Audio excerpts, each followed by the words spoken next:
In this video, Glen and John will be going over causes and how to correct low back pain as part of our corrective exercise series here on YouTube. Hello everyone, welcome back to the YouTube channel for Function Thru Fitness. John and I are here to talk today about low back pain. What are some of the most common causes of it, and what do we do here at Function Thru Fitness to help people with it? John, what are the most common things that you end up seeing? In regards to back pain? Yeah.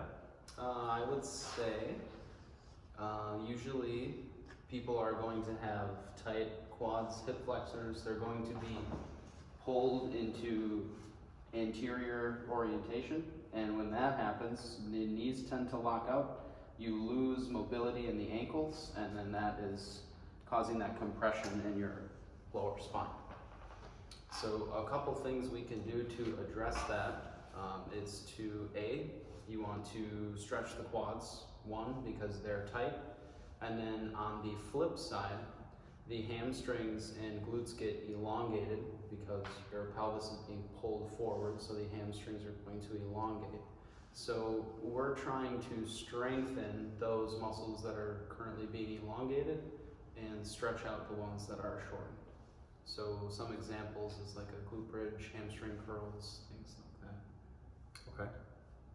Yeah, and I would also say, so that definitely is number one. I would say that people that sit for a living, that's generally that's the most types of people that we see. So yes, do we see people that pick something up heavy and move wrong? Yeah, but it's not common. I mean, 99 out of 100, it's people that are sitting for a living, whether it's in a car or at a desk. The other most common cause of low back pain that we tend to see is something that is called obliquity. So obliquity is when you have one hip that's higher than the other. Now, there is a certain percentage of the population that has this because they actually have a longer leg. We're not going to get into that on this video. We're talking more about a functional discrepancy. So people that favor putting more weight on one side than the other, or use certain musculature more on one side than the other, will have a distortion. Let me just bring John up front. It's easier to describe this. So let's go ahead, John. We'll actually face the camera. Let's face the camera. And then I want you to, let's just pretend that John has an elevated right hip, okay? So this is an exaggeration, obviously, but some people will come in and they will tell us that they have back pain on the right side. We do an assessment on them and we notice that the right side is actually higher than the left side. So for one, we have to figure out why, and there's a lot of different reasons for that. So we'll take someone through a biomechanical assessment first to really figure out why they are doing that, and we'll look from the ground up. So we'll determine if there is a discrepancy with their arch collapsing and causing some weakness or inhibition issues that may cause this. We'll get into that on another video that we do, but for now, for these purposes, what's tight in this position? So if you turn around, John, and let's just imagine that the right hip's high. So in this position, the musculature that's between the top of the hip and the bottom of this rib is going to be in a shortened position. That's called your quadratus lumborum, or QL. Then there's musculature on the left side where you don't have pain that's going to be tight, and that's mainly the glute medius and minimus are going to be tight on that side, and it'll pull that side down. So we would want to address the tension that's in the glute and then also the tension that's in the back on this side. One other muscle group that's really commonly tight in this particular situation when the right hip is high is there's a muscle on the inside of your thigh. It seems like it's your hamstring. It's right next to it. It's actually called your adductor magnus. It's one of the larger muscles in our body. It's connected to your femur and then up to your sit bone.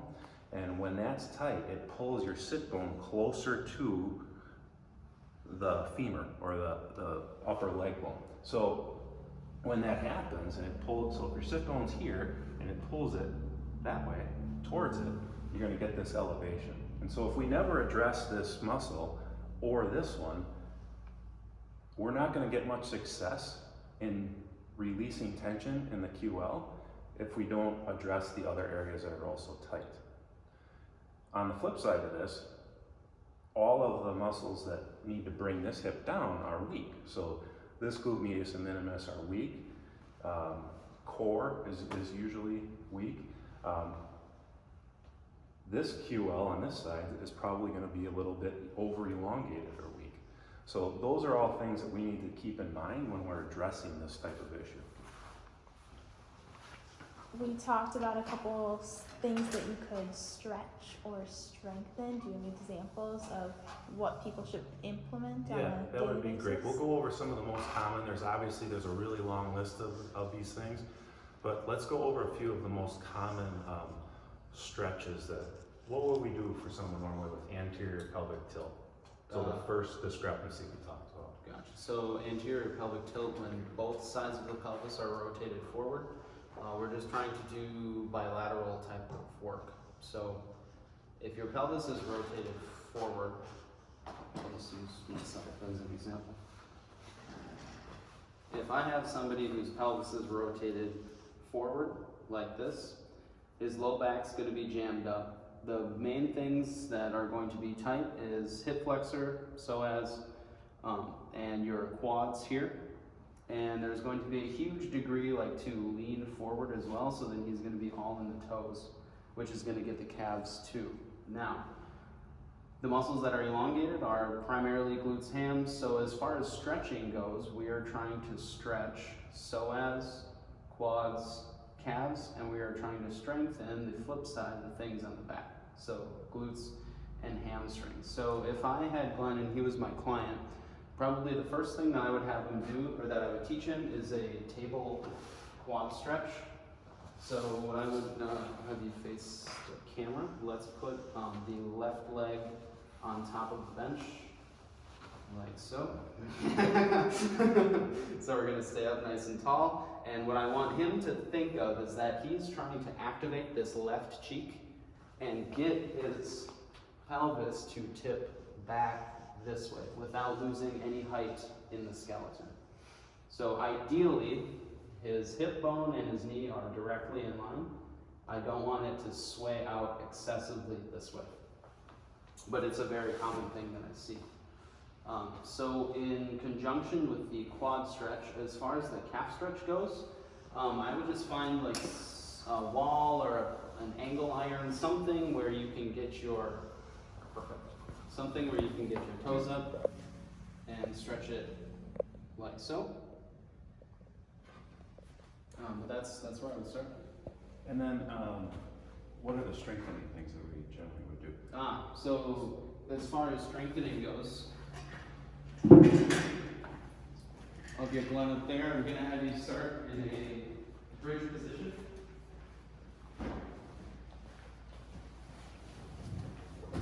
So this is for later.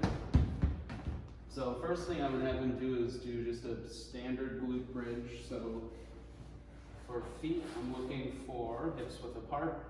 I want him to think heels and big toes while he's in this position. Knees are roughly in line with the hips. And I want you to engage your core. And you are thinking hips to rib cage as you squeeze up. Because now he's in a neutral position as he's getting his glutes to fire, putting you back into that neutral hip position. So that's just for the glutes. I would stack that with a hamstring curl.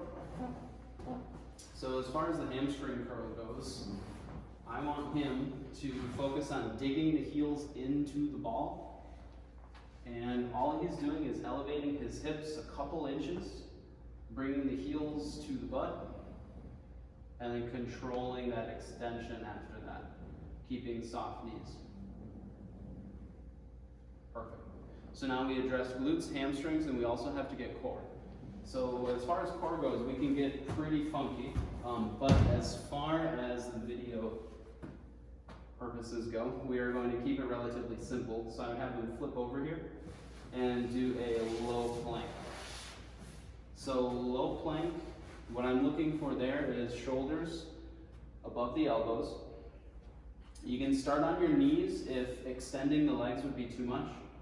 But what I want him to do is push up through the shoulder blades here. We're getting just a little rounding, getting the shoulder blades to spread apart. He is doing a strong exhale, so he gets his core engaged here. And then if he is ready, he's going to extend the legs and hold for a minute or so. And then you can drop to the knees and slide your butt back to come out of that position. Pet peeve of mine is when people just like slam their whole body back down and their stomach comes forward, because then you're jarring the back, which you're trying to fix. I think that's great, John. That's what we do for sure with someone with anterior pelvic tilt. We talked a little bit about what we would treat from a neuromuscular therapy standpoint on the obliquity issue, with one hip being higher than the other. We will, with that, also show someone how to stretch those areas that are tight. We won't get into that so much, but also, like from a strength perspective, what kind of things do we do? I mean, then you're just loading the hips essentially. So think like weighted hip thrust. I prefer the ball version with independent weights, so you can disassociate the sides of the pelvis. You can progress to more tricky stuff for the core, where you're doing staggered stance, pal-off presses, or rotations in either direction.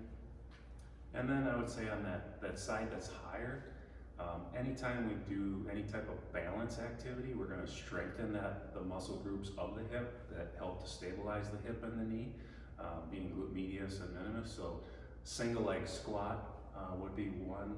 Any type of unstable surface would be another one. The key is we need to have balance between one side of the body to the other.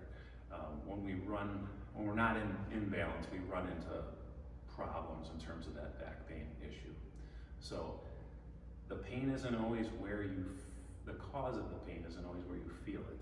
So that's kind of what we're trying to allude to with discussing this. If you liked this video, make sure to like and subscribe to our YouTube channel and follow us on social media.